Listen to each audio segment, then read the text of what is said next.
If you follow social media, Amorim's first training session, top session today, star face emoji, says Marcus Rashford. Top training, says Casemiro. Jurgen, I'm intrigued. When you were coaching the US or at Bayern, would you search social media just to see how players were reflecting on your training session? Oh, boy. Oh, yeah, I was very, very lucky that social media was not there where it is today. I think, it's a tricky thing. You take over a team nowadays and then, you have all your players being evaluated by social media. They post their things. Probably, anyway, most is very respectful, but you are accompanied always by these comments, by these statements all over the place. So it's not easy. The first couple of days, like for Ruben, it will be at Man United now. It's just to get to know the people you're working with in the future time. The most important people are your players. So get to know them as quickly as you can, understand them a little bit, introduce your coaching staff, then talk to everybody working there at the training ground, and then step by step you can expand a little bit that kind of circle of people. But it's not easy. It's not easy to come in and be effective right away. It will take time. I think he will get all the support from the players he needs. It's more down to the players now than it is really down to the coach, because over the last months or years, it was always the coach being attacked by whatever performance they showed. And I think now the next couple of weeks, they cannot talk about the coach. They really will talk about the players if they prove a point or not. Ali, I imagine that you wish you could go back in time and put out some tweets about some great training sessions that you had during the days. I could never, in any scenario, see myself doing something like that. And look, I understand and I acknowledge that maybe things have changed. Maybe we live in a different era and a different time. Even if it was a great training session, even if it was a top session, you don't put it out there. What is the need to do this? Honestly, does it not lift morale? Lift the fans? Lift one more. No. You're kissing Ruben Amorim's backside. Is what you're doing. You're the teacher's pet. And if you go back to, I suppose, what we would call our time, the guys that would do something like this, the next day in the locker room would be called out for it. Yes. Would be called out for it. Even if we did that about the show, we would be Yes. And so I suppose Casemiro has achieved whatever he's going to achieve in the game, and I suppose he deserves some respect and appreciation. But everybody knows this, and so there's no need for him to come out and say, hey, Ruben, Manchester United fans, top training session. Here we go. We're trending in the right direction. Guess what? Deliver on the field on the weekend. That's when you do your talking. All of this, honestly, is nonsense. It's teacher's pet stuff. It really is kissing the backside of the manager. Mario, would you have been teacher's pet, kissing backsides with these sort of messages?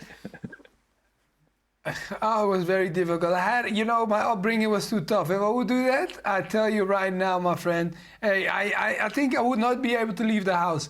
Because he said, it's kind of true. They would put a bucket of ice in front of you, right on where you sit. They put a bucket of ice and let it melt and say, hey, my friend, I think you need to go in there because you're too hot, man, of the way you're thinking. Because this is not possible. I totally understand. You can make comments, but you also have to be careful. You have to be careful when a new coach comes. We all want to do well. We all want to be on the good side. But don't make it too obvious. That's the only thing I want to add to this, what Ali just said. Listen, there's two things here. And I can hear people saying, oh, you all are old school, you all are dinosaurs. This is how players connect with their fans now. 57. This is... Is that how old you are, Shaq? No, it's not. Oh, okay. All right. To my point. This is what fans are saying, that this is how players interact now. I don't get it. I don't see how this improves anybody's standing, either with their fan base or within the club. And to the point that both Ali and Mario are making, you could not do... I have not sat in a dressing room where this would be okay, right, where this would just kind of blow over. Right. Where you'd put that out and no, but you would get absolutely killed as a result. I have not sat in that dressing room. Right. So while we're in a minority in that we've been involved in this game and understand dressing room and dressing room culture, I just don't see how this is okay. And I don't get any argument as to why this is a good idea. Jürgen, just going back, as you mentioned, of course, Amorim's first couple of days in charge. Just take us through how you would approach it. How are you garnering your information? Are you speaking to everybody you can? Are you speaking to senior players? Are you going through videos? How are you using your time between now and kick-off against Ipswich on Sunday? Well, I guess every manager has a little bit his own strategy to come into a new environment and do the first couple of days a certain way.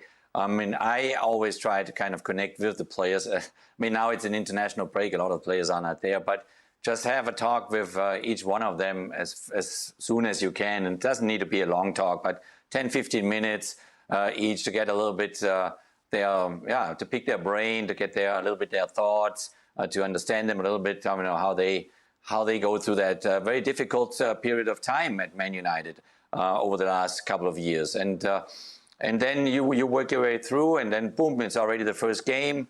And you hope that the players are all, obviously enthusiastic to do a reboot, a restart, and that they prove a point. And then you take it one day at a time. But I think communication is certainly key there, and that's what you focus on. It's not so much the tactical work or the physical work. It's really literally to kind of start to connect with everyone at the club, to sense a little bit the spirit that is around the locker room, that is around in the club. Talking obviously then over time then to the people that are employed there, and get to know everybody. And it's a wonderful opportunity for Ruben Amorim. I think he can learn now every day going forward. He has done well with Sporting. He won two Portuguese titles, and he seems to be a very likable and approachable manager. And so now it starts a new adventure for him. And obviously, he will make some mistakes, like everyone does, and you just wish him best of luck. But his first couple of weeks are really down to talk as much as you can to the people around you, get to know them, and then take it one game at a time. Jürgen, I'm interested in that 10, 15-minute conversation that you would have with each player. Obviously, you know what you want to hear. Are there things that would cause you to be concerned, like a red flag, for example, that if a player comes out and says something? Well, I think that players nowadays are smart enough. They're not going backwards, and badmouth their previous manager that they have. Right. They will more or less, they will try to explain to you that how they kind of approach their life as a professional. What are their routines? What gives them confidence? What don't they like? And you try to figure out a little bit their brains. They won't open too much, because it's a first conversation there, and then obviously over time there will be many, many more conversations to go. In order to create continuity and trust, it sometimes takes years, and that's why I'm really excited about the decision of Pep Guardiola to stay another year or two at Man City, because he's trusted. Everybody knows what he built. Everybody knows what he's done until now. 8 years in that role with many, many titles. He was given the time. Obviously, he delivered, and that's what you wish every manager to come into a place, and especially a place like Man United now, which is still one of the biggest clubs in the world, and to put his stamp on this experience. And I hope he's given that time, and step by step they get the result that they wish for. Would you go into your meeting with a list, Ali? Now, this guy did this. I don't like this guy. No, this guy. no, but clear ideas, clear thoughts. Now, maybe not a list, but you know full well the things that do work and the things that don't work. Right. And actually, with a new manager, it's a clear opportunity to speak your mind. And it really depends on what is your standing as a player. If you are back of the bus sort of guy. Why you put a shackle? No. I'm just saying, if you're last, if you're last in line, you obviously don't say anything. You're still pointing at me, by the way. If you're front of the line, then I think you have far more room to expand on some of the ideas that you may have. Yeah. Mario, you must have had conversations with managers as they came in when you were still playing. How did they go? What were you trying to get across? I mean, look, most of the time when you're one of the guys, he just has to chat with the group and he explains his philosophies and what his objectives are. And you have two sides in the dressing room, right? The ones who are starting all the time might have to think like how I'm going to continue this process. The ones who are sitting on the bench are having a whole new life. I'm telling you. Then sometimes you see players, you say like, "Ooh, what happened to him?" Because he knows if I run a little bit harder now, I might be part of the starting 11. Okay, that you have. But when I give an example. When I was captain at Wigan, the funniest part was ever happened to me was when Steve Bruce came, and he asked me, "Mario, what is the best team we have?" And I looked at him. I said, "Are you being for real? You asking me?"